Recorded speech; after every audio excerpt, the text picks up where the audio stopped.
Welcome to the Genius Factory. Enjoy the video.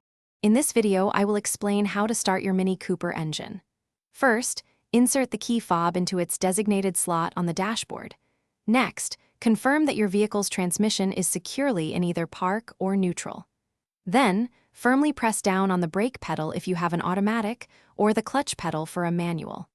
Finally, locate and press the Start/Stop button to ignite the engine. Your Mini Cooper relies on the key fob for ignition.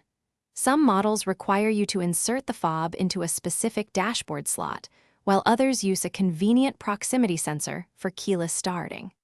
It's important to remember that a low battery in your key fob can sometimes prevent the engine from starting, so keep an eye on its power.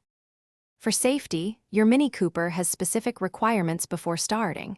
If you have an automatic transmission, it must be in park or neutral. For manual transmission vehicles, you'll need to fully depress the clutch pedal. Additionally, the brake pedal must be pressed down for automatic models. These safety interlocks are designed to prevent any accidental engine starts. If your Mini Cooper isn't starting, don't worry, there are a few things to check.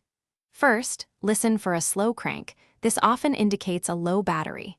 Ensure your steering wheel isn't locked, as this can prevent ignition.